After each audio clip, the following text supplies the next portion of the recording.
Welcome all gamers, achievement hunters, friends, and loyal fans to TBD Gaming, the video game broadcasting and review channel where we keep it real. I'm the Black Dish, the jack of all games and master of none. Today I'll go over everything you need to know before playing the game Cocoon.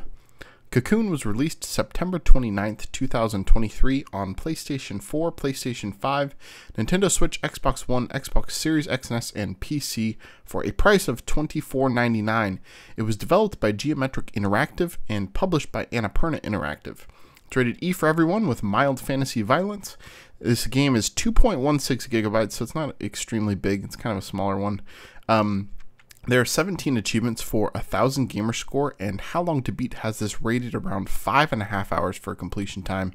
True achievements right there along with it at 4 to 5 hours for 1,550 true achievement score as of the making of this video. This game took me 4 hours and 15 minutes to complete.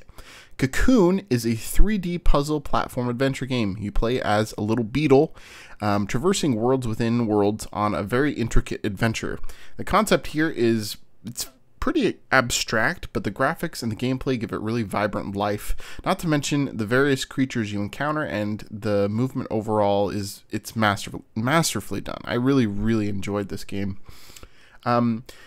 This game is a lot of puzzles, though. Puzzle after puzzle. I would definitely recommend a guide if you're not good at solving puzzles like I am. I'm not very good at solving puzzles at all, so the guide came in very handy. Shout out to the Welsh Hunter yet again for a fantastic video. I watched him with his guide for this, so I'll drop a link in the description if you want to go watch that to complete this. There are a lot of bosses to defeat, and there are a lot of puzzles. Obviously, most of the puzzles revolve around the 4 balls you obtain. So each of these balls is essentially a world that you can travel to, and you can also have a different ability while holding each of the balls. There's orange, green, purple, and white, and basically as you progress through the game, you obtain these new abilities, and you have to kind of overlap them in order to complete all of the puzzles in order to move on. So it gets really complicated, especially in the late stages of the game, when whatever ball you're holding, you have to like stack them inside of each other, so you kind of have to like go in between and travel between the worlds. It gets really messy, especially towards the end of the game. So would definitely recommend a guide in order to complete this, especially in a short amount of time. Things I liked about Cocoon: the graphics and the transitions are super duper clean. I really loved how smooth everything was to look at during the gameplay, especially traveling inside worlds and outside worlds.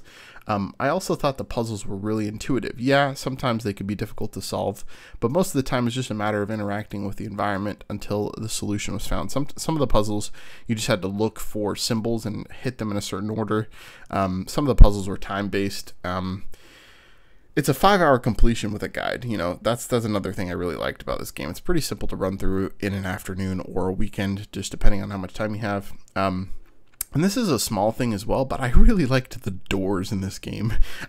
I know that's kind of a weird thing for me to say, but I really looked forward to getting to a new area just so I could see the door open. It was just kind of a cool little tidbit. Things I didn't like about Cocoon: some of the later bosses were a little tricky to defeat, especially the ones that had timed-based shooting puzzles to overcome with the white orb.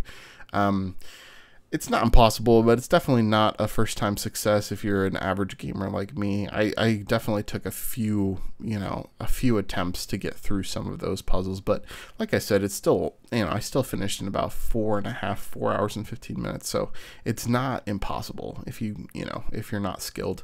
Also, this has nothing to do with the game at all, but I recorded my footage for this video on my Xbox while it was running on a full hard drive, and this has happened before in a couple of my other videos as well.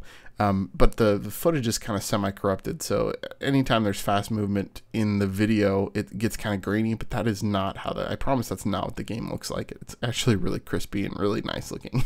So I just wanted to throw that in there in case there was any confusion. But for a quick analysis of Cocoon: the storyline is basic, the gameplay is very smooth, the mechanics are fantastic, the graphics are very good, and it isn't a very difficult game with a guide. Is the game worth the price? I'd probably buy it on sale. Is the game on Game Pass? It is. So if you have Game Pass, Xbox Game Pass, you can play this for free. Is the grind worth the gamer score? I would say so. It's not very difficult at all. Would I Would I call this an easy completion? Sure. If you've got a guide, it's not very difficult at all to play, like I said. And would I play this game if I had no achievements? I'm not sure I would. But if you like puzzles and problem solving, I'm sure that you'd have a really great time. And I'm sure it would put your problem solving skills to the test as well, because it is kind of difficult, especially in the late game.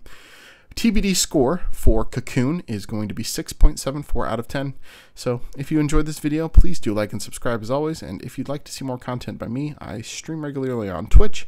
And you can follow me on Twitter for more updates. I really appreciate the love and support, and I will see you next time. Thank you.